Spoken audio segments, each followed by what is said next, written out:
with open streets 3 years ago. We understood it to be pandemic relief, economic relief, social relief during COVID-19.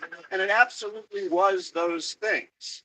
But we found out it was other things too. We found out it was a way to calm traffic on streets that had had continuing challenges for us here, like Underhill Avenue. In 2016 and 2020, the Department of Transportation logged 136 injuries, vehicle-related injuries on Underhill Avenue. And that's obviously not a number that you want to see on a street with a public lower school and a playground for small children.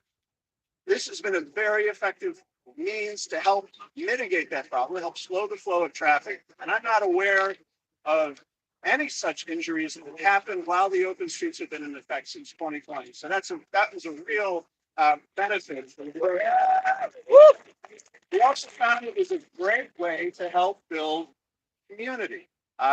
The programming that we do here on Underhill Avenue that's coordinated by some of the folks here today, Saskia Hagan, Steve Flack, Megan Robinson, these programs have attracted a very loyal audience of people who enjoy coming out in the middle of the week on a warm summer night and having some quiet time to spend with their neighbors, doing things like exercise classes, skateboarding classes for kids, family games. We know from our experience that bringing people into a public space and having them do these things together builds a strong sense of community. So that has been an enormous benefit of open streets in Prospect Heights and Underhill Avenue in particular. But the reason we're here today is because of the third thing that we found out about open streets, and that is they're a way to bring permanent changes to our neighborhood that help create public space and make the traffic calming and safety features a permanent part of life in this neighborhood.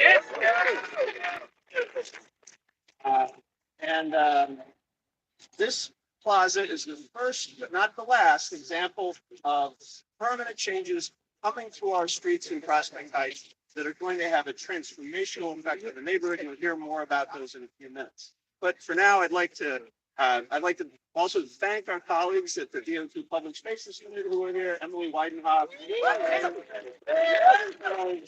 terrific partners.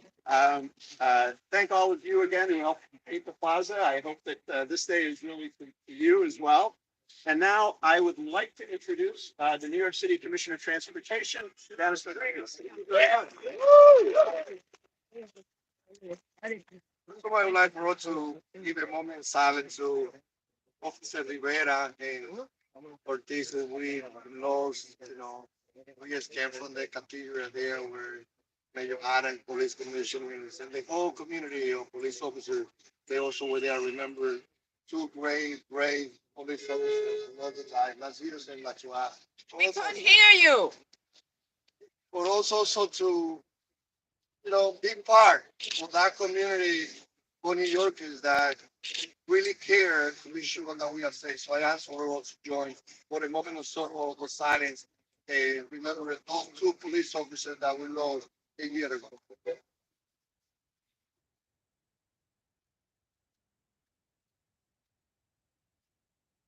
Thank you. This is a way of how we can see community working together. There's a lack of supply, in the whole world for a lot of things that we need. And when we will, DOT is making a lot of, changes in a good way. Last year, for the first time, we became one of the first cities that is recycling our plastic to produce more asphalt. And we are doing a lot of the men and women at DOT for years. Now I have the opportunity as a commissioner to be part of the effort. They also testing different way of how to give color to our street. But we didn't have the material that we needed in order to paint it here. But 20 members of this community, they say we gotta do it. So let's give a big round of applause for the great job.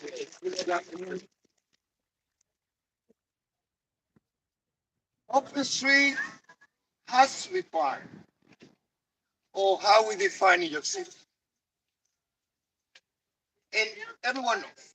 I just carry my CUNY, card because I first became an activist when we took over CUNY campus in 1991. And through the fight, we persuaded Mario Cuomo not to include tuition category. And yes, I became a teacher for 15 years. I became a co-founder of the first school that we created to serve new coming students from Latin America. And yes, I then became a council member. You know, for 12 years being a council member, the last 8, and the 12 years being a member of the transportation committee, pushing an agenda that I don't have many TI members in open Manhattan. You know, I was not so lucky to say, let's do the bike lane at Dyking, and having dozens of people fighting with me. I say, yeah, they do the bus way. I wanted it first. Antonio, my brother, they do. Many of my taxi drivers that I represent, yeah, they went. Was not popular. But I did it because I'm doing it for me, for us, and for our children. Yeah. Cannot wait for Sandy, Maria, Katrina, Ida to come and talk about, climate change. When 25% of the contamination that we have in this city is the result of vehicles. This effort cannot be the effort only with the middle upper class New Yorkers. I was born and raised, as I said before, in a little town in DR. Born 1965. My father had a bike already in 1965. In my last semester in China, in food industry, they have bike lane already. So for me, it's like, so those of you, especially who started decades ago, pushing our agenda to say open street cannot be a luxury only. This is needed. When we remove the car, we have better quality over here. What did we learn from COVID? Can anyone die from COVID? Yes. Who doesn't die in larger numbers? Working class New York, who have pre-health condition, asthma, obesity, diabetes. What is the solution? 350 square miles. That's what we have in the city. 8.6 million people. 48 million visitors. In the island that I had the privilege to be born and raised, we got 10 million. Well, both of them boys come from that. Myself and Antonio father, 10 million people, 2 more, but 43,000 square miles. So, when we look on how we started reimagining the use of open space, I'd like to invite you to go to Fordham University in the downtown campus in Manhattan and look at the street manual exhibition that DOT put it together with our great members of Team Nick and the professor of Fordham University. You know what you will see in the street manual? That what DOT started doing in 2009, the first street manual, design manual, have a lot of photos on how New York City wanted to look like. Photos from other cities of other parts of the world. The 2022 manual, a bill that we passed together in 2014, that now, yes, I'm accountable as a commissioner to be sure that every 4 years DOT provide a report, the upgraded street manual. That's our Bible. Other photos are photos of Plaza, open street, open restaurant. In the other city across the globe, they want to look at New York City.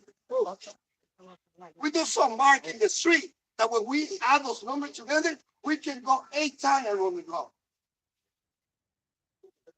So guys, like being here in the open, in this great ribbon cutting, it's a great day, nice weather. At the same time, we have nice weather to think about why we have this nice weather. Why we have 50 degrees on December 31st. Be careful when we ask for it. Because it's not supposed to be happening. It's about punishment. So for me, like I would say, on behalf of Military Ghana, that we appreciate the leadership of you guys at this table. We work for you. So and that's for the 5,000, almost 6,000 men and women DOT. We work for those men and women. They are the one who are leading the way how to decide the street. When they go and present in conference in Boston, Washington, D.C., LA, everyone is asking, how are you doing that in New York City? May you add and say we are 8.6 million people, but we are 1 million different opinions. And yes, it is your right to make us accountable. It is your right for us for more. That's why yesterday I went to the site where Sarah lost his life. 38 years old, young women. And I told my team, I want to be there. I'm proud of also New Yorkers who advocated for more and safer opportunity for pedestrians and cyclists. It is our goal on the visit Yes! to make New York City the safer city in the whole nation. Pedestrians! Safety for pedestrians! As commissioners, I have seen all those changes. I have seen the different role models that we have in Plaza Social District. The completion of the Underhill Plaza is a pivotal first step in transforming Underhill Avenue into a bike boulevard. For those who do not know, a bike boulevard is a street that prioritizes bicycle and pedestrian traffic. While while still allowing for safe local vehicle access. We will implement another new design that calm vehicle traffic, shorten a street crossing, and really put cyclists and pedestrians front and center. The street doesn't belong to individuals that have cars. And yes, I'm not the cyclist or pedestrian. I say in my family there's no car. I'm not speaking because in my family they don't. Yes, we have a car in the family. But the street doesn't belong only to those that have the vehicle. The street belongs to everyone. Yay! I hope that the transportation committee, this time on the council, will continue having the same people pro pedestrian and cyclists as I have with Antonio Reynoso with me, as I have Mark Levin with me, I have Steve Levin. You know, when you ask for more, it's about what type of support. How can we pass a home rule? Can we pass the Sabbath law? Can we go to Albany and not thinking twice that the New York City should have the support to the assembly member that she needs in order to pass the package of legislation focus on roadway that Mayor Adams is introducing. So, gracias. Un día importante donde estamos diciendo que la comunidad de Nueva York, todas las comunidades de clase trabajadora, clase media, clase alta, deben de seguir teniendo plazas como la que tenemos aquí, asegurarnos de que el centro de Nueva York, cuando hacemos la planificación urbana, debe de tener a los peatones y a los ciclistas como primera prioridad, al tiempo también de nosotros permitir acceso para las personas que tienen que tener vehículos, pero lo principal es que tenemos que seguir rediseñando y vamos a seguir ampliando la cantidad de Open Suite que hemos estado haciendo en esta administración.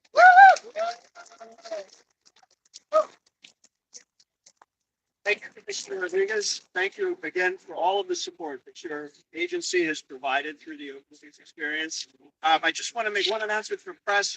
If you're looking for a copy of the press release, Harry Tan here to my left, your right, has copies for you, and you can get one from her at your convenience. I'd like to now introduce our Vice Chair, Saskia Higgins, who will talk a bit about what to expect going forward from this moment.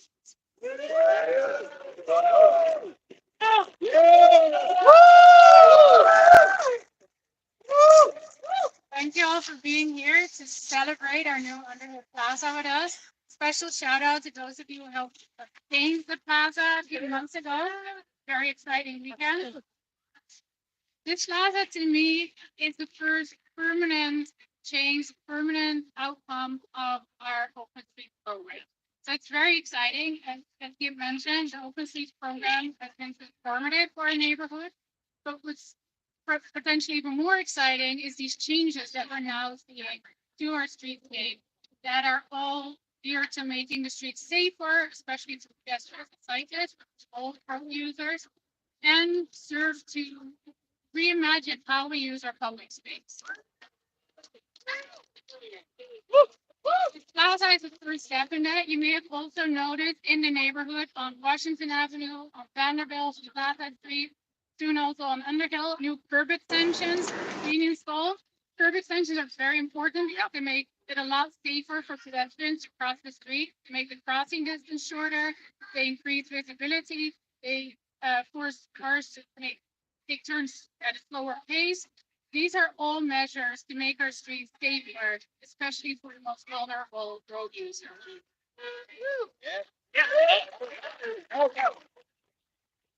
As the commissioner mentioned, these changes will continue this spring and summer, turning Underhill Avenue into a bike boulevard. It's another very exciting change.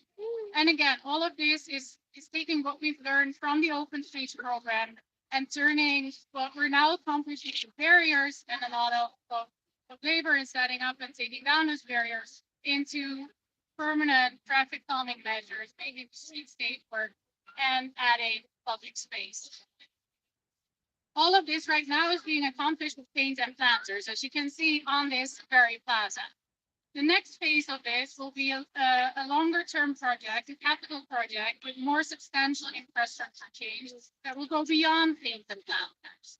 We're in the early phase of it, and I'm very excited to be collaborating with our partners from the Department of Transportation and our elected officials and everyone in the community to rethink how we want our streets to look like. And again, all of that with traffic calming, making the streets safer in mind, and also rethinking how we want to use public space for people. These changes will include our open streets on Underhill and on Vanderbilt, as well as Brand RV Plaza. Some of you may have attended the first session that the DOT held in November to discuss potential changes to Brand RV Plaza. What we learned there is that a lot of people are interested in making our streets safer for people and adding public space instead of dedicating most of our streetscape to cars. Yeah.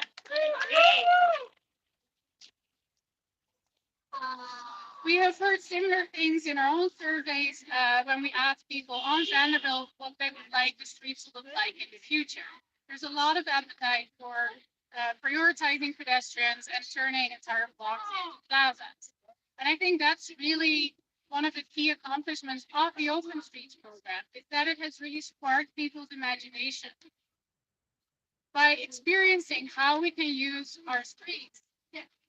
Traffic calming on Underhill, turning Vanderbilt in the season every weekend into a public plaza. People now have seen and experienced what it can look like. I think if some years ago you had pitched this, like turning entire city blocks into plaza, people would probably have told you you're crazy and or opposed it. However, now by having the Open Streets program for several years, it's become a real thing in the neighborhood, and people support it to a large degree and don't want to see it go. So that has really created this opportunity for changing this into a permanent new vision for the neighborhood. We're very excited again to be working with the DOT, with our elected officials, and with the neighborhood in the coming years in rethinking how we use our public space in the future. Thank you.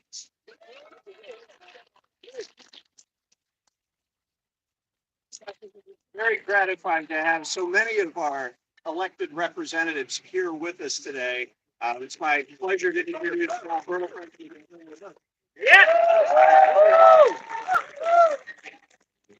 Hi, I'm Antonio Reynoso, the president of the greatest borough in the city of New York, which is Brooklyn. But I happen to have the commissioner all the way from Manhattan here. I'll keep this short and sweet, like our councilmember Christy Hudson. I'm very happy to be here because Commissioner Rodriguez is right. This type of effort to get these things done doesn't come easy, and it doesn't happen everywhere. But when we see the successes of these programs, it makes it a lot easier for us to advocate for more of this. Already, just today, and having about 4 or 5 kids on this street, we've done more in one day than the entire history of this street. There is no discernible value to this street as a vehicle way or as a parking lot. There is none. There's no value that is added to our society and to our people. And we have to start having that conversation in a more meaningful way. It already has more value because kids are on it. Already. And we need to keep pushing that. And we could build out a city of the future where we're talking about moving around this city through public transportation, walking, and cycling. Because we have 8 million, more than 8 million people. And we are not going to get more streets, but we will get more people. So let's start having that conversation in earnest. But that is what we're doing today. Because Underhill Ave is going to be an example. It is going to be a model. The success here gives us more life in other places. So to everyone that is supporting, this is unbelievable turnout for an open street. But to everyone that came and painted and did all this work, don't just do it in your neighborhood. The commissioner is right. When he tries to put a bike lane on Dykeman, they made him switch it up a couple of times and dragged him for months on end. Elected officials turned their back on the commissioner during that time. When they tried out a bus lane, they did the same thing. We have to convince people. We got to try and change minds. And the way to do that is by working together. Find transportation alternatives, support organizations, do that work, and it'll make a difference. So I'm so happy again to be here celebrating in this beautiful plaza. And like the great notorious B.I.G. or Christopher Wallace says, don't forget to spread love. It's the Brooklyn way. Thank you so much.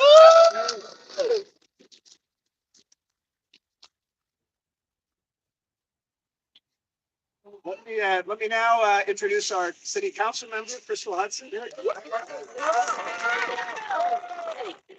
afternoon. I have to say this is a real treat because I'm from Prospect Heights. This is my neighborhood. I walked over here, and to know that so many neighbors of mine and community members came out to paint this street, came out to support the efforts to make this a permanent pedestrian plaza is really heartwarming and encouraging. And I think just to reiterate what the other folks have said before me, we oftentimes don't know what is possible when we don't see it.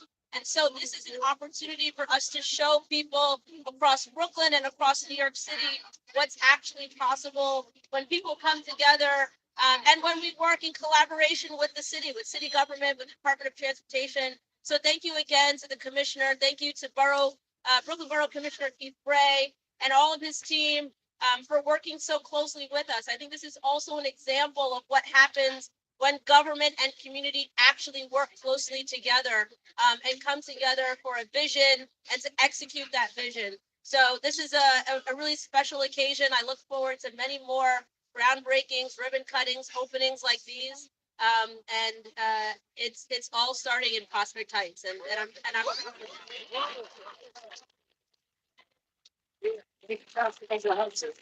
Now I'd like to introduce somebody who I've spent many years having discussions about transportation and all other sorts of head scratching problems in this part of Brooklyn. Our Assembly Member Joanne Simon. Yes. Scratching my head. So thank you very much. I'm really excited to be here with you today. And, you know, a lot of times people talk about community organizing. They talk about organic, beautiful communities growing organic.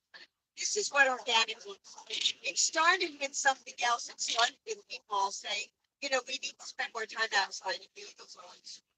And I mentioned 3 years ago when somebody said, gee, let's have exercise classes in the middle of Underhill. A lot of people said, no, not really. And the kinds of things that have come from the Open Streets program and people participating with people they didn't know or didn't have much in common with, but in fact, it was fun to do stuff. All of these things have led to today, to this wonderful plaza, and to all of the other things that are being planned here. So it's really about community coming together, discovering each other, discovering ideas, discovering ways that they can make their lives, their communities, and their streets safer and more enjoyable and engaging. And it gives you a greater commitment to your community when you're engaged in your community. And so you all own this. We all own this together because we did it together. You did it together. Whether you were painting, whether you were doing some other part of this, we all have something we can do to help the effort. And finding that something that works for us is really what this is all about. And so I want to congratulate all of you and tell you how happy I am to be here today. And I'm looking forward to many more such activities as we go through. And let us not, let us remember that I want to see all of you here to get, working with us when it comes to a new plan for Underhill. Oh, it's like a yard. That will be a later press conference we'll have. You know, many of you, I know, I recognize here in the audience, I know you're supporters and volunteers here on Open Streets. But some of you may have come here today not understanding exactly what Open Streets was about. Maybe you may have thought it was about some French barriers in the middle of Underhill Avenue. Hopefully now you see that it's much, much more than that. This is something for communities to come together around. They have a stake in their future. I've often said, folks, in my 18 years or so of organizing in earnest in Prospect Heights, I have never seen a moment at which an agency of the government of the city of New York has worked more closely and given more agency to community than over the last 3 years in the Open Streets program. It's truly remarkable. And we are very, very grateful for all of the support that we've received from the Department of Transportation and the vision of its staff and leadership. So I'd like to just offer a big round of applause.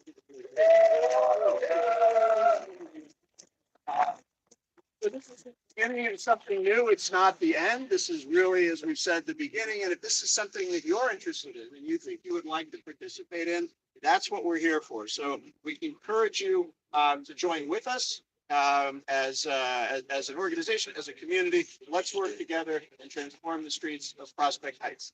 Thank you all very much. We're going to have some more entertainment. We have some refreshments over there if you are interested in those. But for now, I'd like to thank Commissioner Rodriguez for President Reynoso, Council Member Hudson, Assembly Member Simon. And one thing that everyone should know, if you don't mind, is that the application, the deadline to apply for Open Street is coming very soon. There's going to be a second round for application, but the first one is happening in the first couple of days. So yes, DOT will be providing funding for those institutions that they don't have the resources.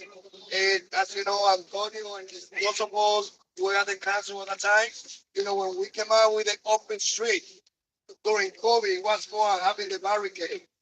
2022, 200 Open Street. Work together with participation with CBO, Business Improvement District. DOT will provide $20,000 to those that doesn't have the resources. So let's, anyone that, you know, that had this opportunity, you know, I've been meeting with leaders of the museum. I want for them to be part of the Plaza. I think at the hospital, they should be Plaza too. This is good for the homeless individual. So the opportunity here for anyone that would like to also, if you have a friend of yours that live in another neighborhood that they have not applied, let's build as many plazas. We have the resources and we're ready to continue support. Woo! And reporters that have questions with the commissioner, we can gaggle after.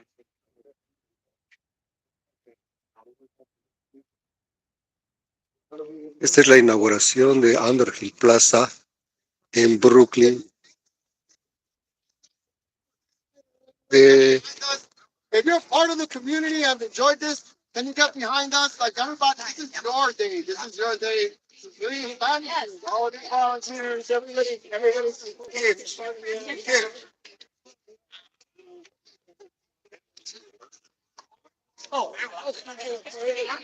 A continuación se va a llevar a cabo la inauguración de Underhill Plaza.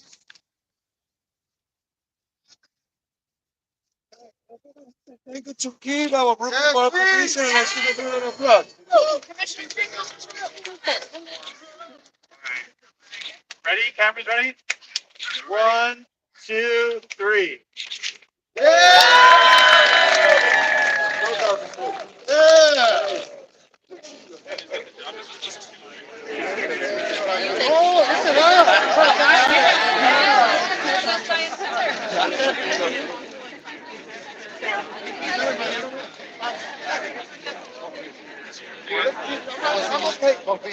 Hacia la inauguración de la Plaza. Bueno, ya se culminamos con la inauguración de la Plaza Underhill Avenue, aquí en Brooklyn. Este ha sido un programa muy bonito que se ha llevado a cabo.